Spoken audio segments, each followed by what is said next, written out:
భారత్ పాక్ డీజీఎంఓల చర్చలు ముగిశాయి. తాజా వివరాలు మా ప్రతినిధి అరుణ్ ప్రత్యక్ష ప్రసారం ద్వారా అందిస్తారు. Bhaskar, thank you. కొద్దిసేపటి క్రితము డీజీఎంఓ స్థాయి అటు పాకిస్తాన్ ఇటు భారత్కు సంబంధించినటువంటి డైరెక్టర్ జనరల్ మిలిటరీ ఆపరేషన్స్ సంబంధించిన స్థాయి అధికారుల చర్చలు ముగిసినట్లుగా ఏఎన్ఐ ఏజెన్సీ ప్రకటించింది. అయితే ఆర్మీకి సంబంధించి డిఫెన్స్కి సంబంధించినటువంటి రక్షణ శాఖకు సంబంధించినటువంటి వర్గాలు ఈరోజు మధ్యాహ్నం ప్రెస్ మీట్ తర్వాత మీడియా సమావేశం నిర్వహించిన తర్వాత ఆర్మీ అధికారులు ఇచ్చినటువంటి సమాచారం ఏంటంటే అట్ అరౌండ్ 5 PM అని చెప్పాను. అంటే 4 గంటలకు 4:30 తర్వాత ఏ సమయంలో అయినా దీనికి సంబంధించినటువంటి చర్చలు జరగటానికి ఆస్కారం ఉంది. పాకిస్తాన్ వైపు నుంచి కొంత కమ్యూనికేషన్ గ్యాప్ వల్ల నిన్న జరిగినటువంటి భారత మీడియా సమావేశము దాని కొనసాగింపుగా పాకిస్తాన్లో మరొక మీడియా సమావేశం జరిగింది. అలా ఈ కొంత సమాచార లోపం కారణంగానే ఈరోజు డీజీఎంఓ స్థాయి చర్చలు మధ్యాహ్నం 12 గంటలకు జరుగుతాయని చెప్పి ముందు చెప్పినప్పటికీ అది కొంత ఆలస్యమైంది. సో ఆ నేపథ్యంలోనే 5 గంటలకు అట్ అరౌండ్ 5 గంటలకని చెప్పిన 5 గంటల ప్రాంతంలో ఇరువురి మధ్య పాకిస్తాన్ అదేవిధంగా భారత్కు సంబంధించినటువంటి డీజీఎంఓ స్థాయి అధికారుల మధ్య హాట్ లైన్లో చర్చలు జరిగాయి. చాలా స్వల్ప టైంలోనే అంటే చాలా స్వల్పకాలంలోనే చర్చలు ముగిసినట్లుగా దీని ప్రకారం తెలుస్తూ ఉంది. 5 గంటల సమయంలో జరిగినటువంటి చర్చలు కొద్దిసేపటి క్రితం అంటే 5 గంటల 55 నిమిషాలు 5 గంటల 50 నిమిషాల సమయంలో ముగిసినట్లుగా అంటే 5 గంటల సమయం అని చెప్పి స్పెసిఫిక్గా చెప్పారు కాబట్టి 5 గంటల నుంచి 5 గంటల 50 నిమిషాల కంటే సుమారు 45-50 నిమిషాల పాటు మాత్రమే ఇరువురి మధ్య చర్చలు జరిగాయి. అయితే ఈ చర్చల సారాంశం ఏమిటి అనేటువంటి విషయాలు మాత్రం ఇంకా బయటికి రాలేదు. ఈ చర్చల సారాంశానికి సంబంధించి అదేవిధంగా డీజీఎంఓ సంబంధించినటువంటి టాక్స్కి సంబంధించి చర్చలకు సంబంధించినటువంటి వివరాలు ఏవి కూడా ఇప్పటికీ ఇవ్వలేదు. అయితే ఆర్మీ అధికారులు అదేవిధంగా డిఫెన్స్కి సంబంధించినటువంటి అధికారుల నుంచి వస్తున్నటువంటి సమాచారం ప్రకారం డీజీఎంఓ స్థాయి చర్చలు ముగిసినట్లుగా ఏజెన్సీకి సమాచారం ఇచ్చినప్పటికీ ఇంకా అధికారులు పూర్తి స్థాయిలో ఏ అంశాలపైన చర్చలు జరిగినాయి, ఎంతసేపు చర్చలు జరిగినాయి, దాంతోపాటు ఏ అంశాలకు ప్రాధాన్యత ఇచ్చారు, పాకిస్తాన్ వైపు నుంచి లేవనెత్తినటువంటి అంశాలు, భారత్ వైపు నుంచి చేసినటువంటి డిమాండ్లు, వీటన్నిటికి సంబంధించి మరి కాసేపట్లో దీనికి సంబంధించినటువంటి పూర్తి వివరాలు అందజేస్తున్నాము అని చెప్పి ఆర్మీ అధికారులు వెల్లడిస్తూ ఉన్నారు. సో ఒక్కసారి ఆర్మీ అధికారుల ప్రకటన అవకాశం ఉంటే ఈరోజు మరొకసారి మీడియా సమావేశం నిర్వహించడానికి ఆస్కారం ఉన్నట్లుగా మధ్యాహ్నమే ఆర్మీ అధికారులు డీజీఎంఓ స్థాయి చర్చలు ముగిసిన తర్వాత మరొకసారి మీడియా ముందుకు రావడానికి ఆస్కారం ఉన్నట్లుగా చెప్పడం జరిగింది. కానీ ఇప్పుడు మరి కాసేపు రాత్రి 8 గంటలకు ప్రధానమంత్రి తొలిసారి భారత ప్రజలను ఉద్దేశించి మాట్లాడబోతున్నారు. కాశ్మీర్లో దాడులు అదేవిధంగా భారత్ చేసినటువంటి పాకిస్తాన్పై చేసి ఉగ్రముక్కలను నిర్మూలించినటువంటి వ్యవస్థ ఈ పరిణామాలన్నీ తర్వాత తొలిసారి ప్రధాని మాట్లాడబోతున్నారు. కాబట్టి ఇప్పుడు ఆర్మీ అధికారుల వైపు నుంచి డిఫెన్స్ వైపు నుంచి ఒక ప్రకటన జారీ చేయడానికి ఆస్కారం ఉంది. దానికి సంబంధించిన వివరాలన్నింటినీ కాసేపట్లో అందిస్తాము అని చెప్పి ఆర్మీ అధికారులు స్పష్టం చేస్తున్నటువంటి పరిస్థితి. అయితే ప్రధానంగా చెప్పుకుంటే డీజీఎంఓ స్థాయి అధికారుల మధ్య పాకిస్తాన్ వైపు నుంచి ఎలాంటి షరతులు లేవు అనేది ముందుగానే చెప్పారు. కాబట్టి ఇకపై జరగాల్సినటువంటి కార్యాచరణ ఈ కాల్పుల విరమణను కొనసాగించటము, దాంతోపాటుగా పాకిస్తాన్లో ఉన్నటువంటి టెర్రరిస్టులను భారత్కు అధికారికంగా అప్పగించటం, ఇవి రెండింటికి సంబంధించి మాత్రమే చర్చలు జరగడానికి ఆస్కారం ఉంది. దీంతో పాటుగా ఈ గత కొద్ది రోజులుగా జరిగినటువంటి పరిణామాల నేపథ్యంలో సరిహద్దు మొత్తం 195 కిలోమీటర్లు 197 కిలోమీటర్ల సరిహద్దు మొత్తం శాంతియుతమైనటువంటి పరిస్థితులు ఉన్నాయి. ఎటువైపు నుంచి కవ్వింపు చర్యలు, ముఖ్యంగా పాకిస్తాన్ వైపు నుంచి ఉండేటువంటి కవ్వింపు చర్యలు ఎక్కువగా ఉంటాయి. కాబట్టి వాటిని ఎట్టి పరిస్థితుల్లో తీసుకురావద్దు, ఎక్కడ కవ్వింపు చర్యలకు పాల్పడినా దానికి ధీటుగానే సమాధానం ఇస్తామని చెప్పి భారత్ ఇప్పటికే అన్ని రకాలుగా అంటే మిలిటరీ పరంగా, విదేశాంగ వర్గాల పరంగా, అదేవిధంగా పౌరుల పరంగా ఏ విధంగా చూసుకున్నా కానీ తమ జోలికి వస్తే తమను రెచ్చగొడితే మాత్రం చూస్తూ ఊరుకోము, ఎట్టి పరిస్థితులు తగిన రీతిలో ధీటుగానే సమాధానం చెప్తామని ఇప్పటికే స్పష్టం చేసింది. కాబట్టి అదే విషయాన్ని డీజీఎంఓ స్థాయి అధికారులు కూడా స్పష్టం చేసినట్లుగా తెలుస్తోంది. దానికి సంబంధించినటువంటి పూర్తి వివరాలు మాత్రం కాసేపట్లో ఆర్మీ అధికారులు వెల్లడించబోతున్నారు. Over to studio. చర్చల్లో ఏ అంశాలు ప్రస్తావించారనే అంశం ఇంకా బయటికి రానప్పటికీ ప్రధానంగా ఏ అంశాలు చర్చించవచ్చు, ఏ అంశాలు చర్చించే అవకాశం ఉంది?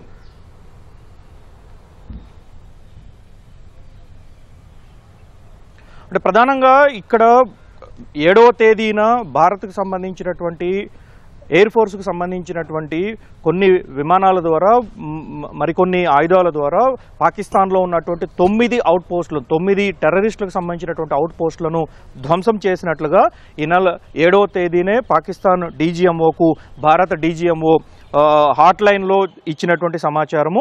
దీని తర్వాత 7వ తేదీ నుంచి జరిగినటువంటి అనేక పరిణామాలు చోటు చేసుకున్నాయి. 7వ తేదీ మధ్యాహ్నం తర్వాత నుంచి పాకిస్తాను భారత భూభాగంపైకి దాడికి ప్రయత్నించింది. Long range short span weapons నుంచి మొదలుకొని లాంగ్ రేంజ్ వెపన్స్ వరకు డ్రోన్స్, అదేవిధంగా యుఏవీల ద్వారా దాడికి ప్రయత్నించింది. పాకిస్తాన్లో ఉన్నటువంటి ఉగ్రవాద శిబిరాలను ధ్వంసం చేసినటువంటి భారత్ అటువైపు నుంచి ఇక్కడ ఉగ్రవాద శిబిరాలు కానీ వీరు పాకిస్తాన్ దాడి చేయడానికి ఎలాంటి టార్గెట్లు లేవు కాబట్టే పాకిస్తాన్ సాధారణ పౌరులను, మతపరమైనటువంటి పవిత్ర ప్రదేశాలను, అదేవిధంగా హాస్పిటల్స్ను, స్కూల్స్ను టార్గెట్ చేసుకొని వాళ్ళు మోటార్ షెల్స్ ప్రయోగించారు, అదేవిధంగా డ్రోన్లు ప్రయోగించారు, ఇతరత్ర ఆయుధాలు, లాంగ్ రేంజ్ ఆయుధాలన్నింటినీ ప్రయోగించారు. సో వీటన్నిటి విషయంలో పాకిస్తాన్కు భారత్ చాలా ధీటుగా సమాధానం చెప్పింది. సరిహద్దులకు 100 కిలోమీటర్ల దూరంలో ఉన్నటువంటి బహావల్పూర్లో ఉన్న వైమానిక స్థావరాన్ని, మిలిటరీ స్థావరాన్ని, దాంతోపాటుగా ఉగ్రవాద స్థావరాలని పూర్తి స్థాయిలో ధ్వంసం చేసింది. కాబట్టి ఎక్కడికైనా వచ్చి పాకిస్తాన్కి సంబంధించినటువంటి ఎంత లోతుగా ఉన్న భూభాగానికైనా, ఎంత మేరకు విస్తరించినటువంటి భూభాగానికైనా వచ్చి సమాధానం చెప్పగలుగుతాము, అక్కడ ఉన్నటువంటి పరిస్థితుల్ని తమకు కంట్రోల్లో తీసుకోగలుగుతాము అని చెప్పి భారత్ ఇప్పటికీ స్పష్టం చేసింది. అయితే ఈ నేపథ్యంలో పాకిస్తాన్లో ఉన్నటువంటి ఉగ్రమూకలను మాత్రమే తాము ధ్వంసం చేశాం కాబట్టి మీరు సాధారణ పౌరుల మీద మిలిటరీకి సంబంధించి, భారత్కు సంబంధించినటువంటి మిలిటరీ, అదేవిధంగా వైమానిక స్థావరాలకు సంబంధించినటువంటి వాటి మీద దాడి చేయడం అనేది తప్పు అనే విషయాన్ని చాలా స్పష్టంగా ఆపరేషన్ ద్వారా అన్ని రకాలుగా భూతలము, వాయు మార్గము, నౌకా మార్గము 3 రకాలుగా కూడా భారత్ ధీటైన సమాధానం చెప్పింది. ముప్పేట దాడి చేసి మేము తలుచుకుంటే ఏం జరుగుతుంది అనేటువంటి విషయాల్ని ప్రధానమంత్రి త్రివిధ దళాలకు ఇచ్చినటువంటి సందేశము గుస్కే మారినాయి. అంటే ఎంత తీవ్ర స్థాయిలో అయినా లోపలికి చొచ్చుకు వెళ్ళి దేనికైనా తెగబడతాము అనేటువంటి భారతదేశంలో దాడి చేయడానికి లేదా భారతదేశం జోలికి వస్తే ఏ విధంగా ఉంటుంది అనేది రుచి చూపించాలి అని చెప్పి అనుకున్నారు. అది చూపించగలిగారు కాబట్టే ఇప్పుడు పాకిస్తాన్ అన్ని విధాలుగా ప్రపంచం ముందు దోషిగా నిలబడింది. కాబట్టి పాకిస్తాన్ తనంతట తనే కాల్పుల విరమణ కోరుకోవాల్సినటువంటి పరిస్థితి వచ్చింది. ఆ నేపథ్యంలోనే ఇప్పుడు జరిగేటువంటి చర్చలు కూడా ముందస్తు షరతులు ఏవీ లేకుండా, లేదు తర్వాత షరతులు కూడా ఏవీ లేకుండానే తాము చర్చలు జరుపుతాము అని చెప్పి భారత్ స్పష్టమైనటువంటి విధానాన్ని ప్రకటించింది. దానికి అనుగుణంగానే ఇప్పుడు డీజీఎంఓ స్థాయి చర్చలు జరుగుతున్నాయి. మొదట కాల్పుల విరమణను కొనసాగించటము, ఆ కాల్పుల విరమణ కొనసాగింపు చేస్తూనే డిజెంగేజ్మెంట్ అంటే రెండు వైపులా ఉన్నటువంటి ఉద్రిక్తతలను తగ్గించుకోవటం కోసం రెండు వైపులా ఉన్నటువంటి ఆ ఆయుధ సంపత్తిని దూరం చేయటము, అవకాశం ఉన్నంత మేరకు శాంతియుతమైనటువంటి పరిస్థితుల్ని కొనసాగించాలి. ఇది కొనసాగించాలి అంటే పాకిస్తాన్ వైపు నుంచి ఉండేటువంటి కవ్వింపు చర్యలు, పాకిస్తాన్ వైపు నుంచి ఉండేటువంటి చిల్లర వ్యవహారాలు ఏమున్నాయో అవన్నీ బంద్ చేసుకోవాలి, పూర్తిగా నిర్మూలించుకోవాలి అనేది ప్రధానంగా భారత్ పెట్టే డిమాండు. పాకిస్తాన్ వైపు నుంచి డిమాండ్లు కానీ షరతులు కానీ లేవు, కానీ భారత్ మాత్రమే ఇక్కడ డిమాండ్లు పెడుతుంది, షరతులు పెడుతుంది. వాటికి అనుగుణంగా పాకిస్తాన్ పనిచేయాల్సినటువంటి అవకాశం ఉంటుంది. కాబట్టి దానికి సంబంధించినటువంటి విషయాలపైన ప్రధానంగా ఇరువురి మధ్య చర్చ జరగడానికి ఆస్కారం ఉంటుంది. అయితే డీజీఎంఓల స్థాయి చర్చలు ఎంతసేపు జరిగాయి, దాని సారాంశాన్ని ఆర్మీ అధికారులు మీడియాకి ఎంతసేపట్లో వివరిస్తారు?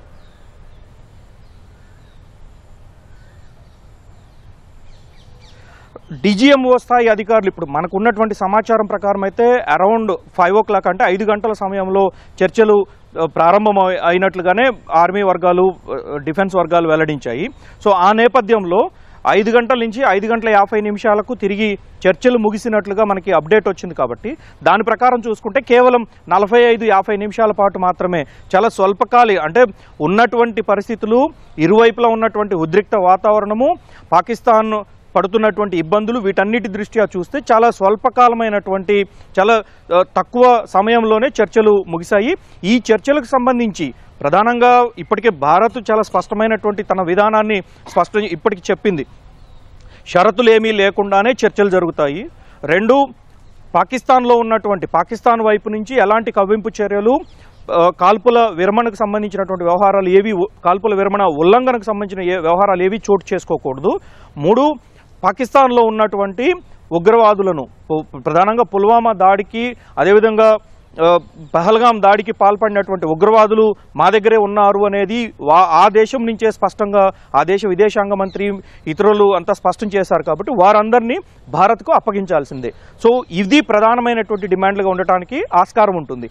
అయితే ఏ అంశాలు ఈరోజు చర్చకు వచ్చాయి, ఈరోజు చర్చలో పాకిస్తాన్ నుంచి ఎటువంటి స్పందన వచ్చిందనేది, దాంతోపాటుగా పక్కాగా ఎంత సమయం ఇరువురి మధ్య చర్చ జరిగింది, అటువైపు నుంచి DGMO తో పాటుగా ఇంకా ఎవరు హాజరయ్యారు, అదేవిధంగా భారత్ తరపున మిగతా DGMOలు అంటే ఎయిర్ ఫోర్స్, నేవీకి సంబంధించినటువంటి DG స్థాయి అధికారులు హాజరయ్యారా, లేదా ఇంకా ఇతరత్ర అధికారులు హాజరయ్యారు, ఏ అంశాలపైన ప్రధానంగా చర్చ జరిగిందనేది ఆర్మీ అధికారులు స్పష్టమైనటువంటి ప్రకటన విడుదల చేయడానికి ఆస్కారం ఉంది. అది ఏ నిమిషంలో అయినా కానీ పాకిస్తాన్తో జరిగినటువంటి చర్చలకు, DG స్థాయిలో జరిగినటువంటి చర్చలకు సంబంధించిన విషయాలన్నింటినీ ఆర్మీ ఒక ప్రకటనలో వెలువరిస్తుందనేది ఇప్పటి వరకు ఉన్నటువంటి సమాచారం.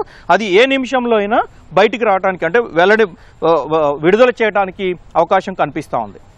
అయితే అరుణ్, పహల్గాం దాడి తర్వాత ఆపరేషన్ సింధూర్ సమయంలో పాకిస్తాన్ వైఖరికి సంబంధించి DGMO స్థాయి చర్చలు జరపొచ్చా?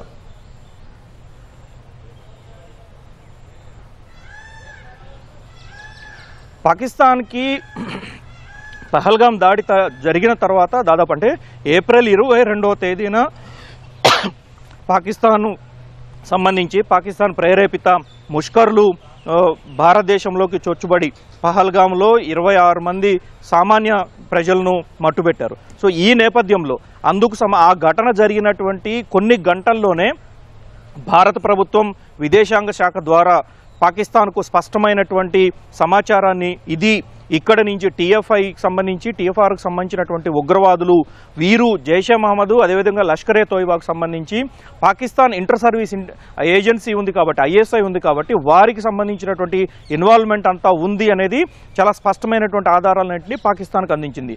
ఏప్రిల్ 23 నుంచి మే 7వ తేదీ ఉదయం వరకు, అంటే మే 6వ తేదీ సాయంత్రం వరకు ఎలాంటి డెవలప్మెంట్స్ పాకిస్తాన్ వైపు నుంచి జరగలేదు. ఒకటి, ఉగ్రవాదులను తాము నిర్మూలిస్తాము, మీరు ఆధారాలు ఇచ్చారు కాబట్టి ఆధారాలను కనీసం చూసి ఆ ఆధారాలను పరిశీలించి తాము తగిన చర్యలు తీసుకుంటామనేటువంటి కామన్ వ్యవహారం కూడా ఇక్కడ చోటు చేసుకోలేదు.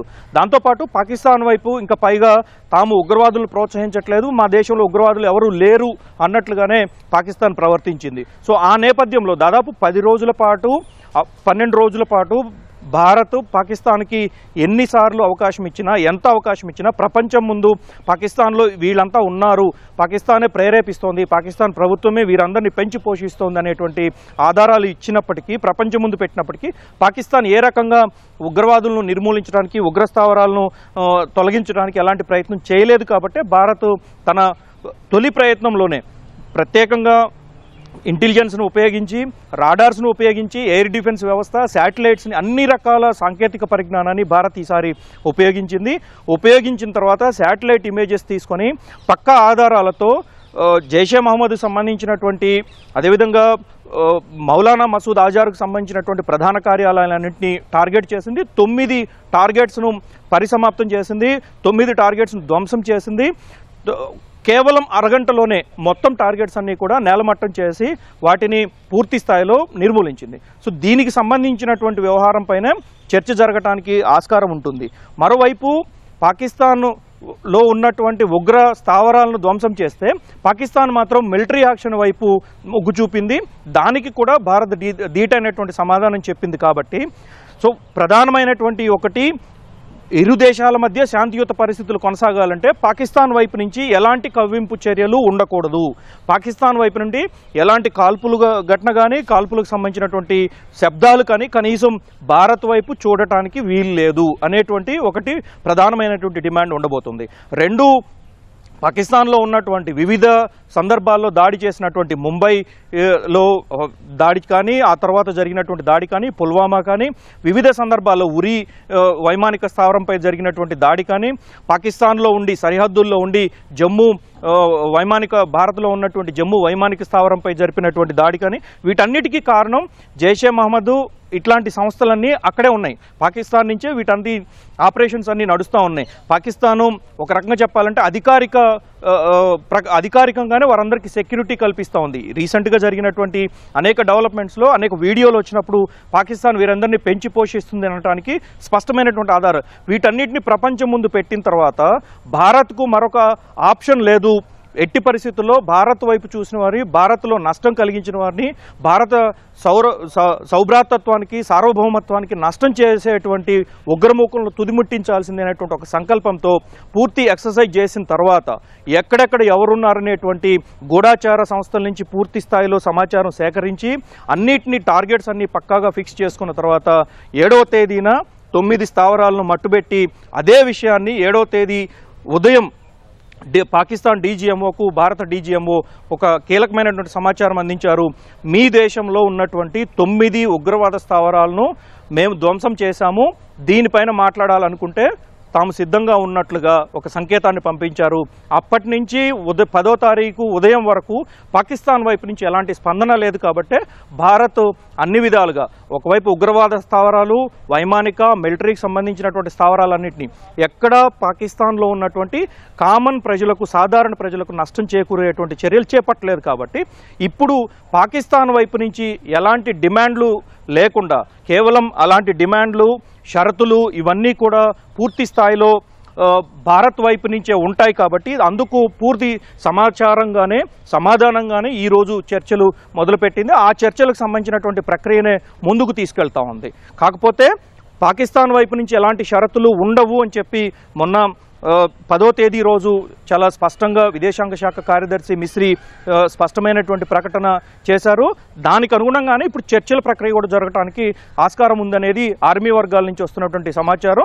అయితే ఉదయం మధ్యాహ్నం 12 గంటలకు జరగాల్సినటువంటి చర్చలు కొన్ని సాంకేతిక కారణాలు కావచ్చు, పాకిస్తాన్ వైపు నుంచి ఉన్నటువంటి సమాచార లోపం కావచ్చు, దీని కారణంగానే వాయిదా పడినట్టుగా ఆర్మీ వర్గాలు చెప్తా ఉన్నాయి.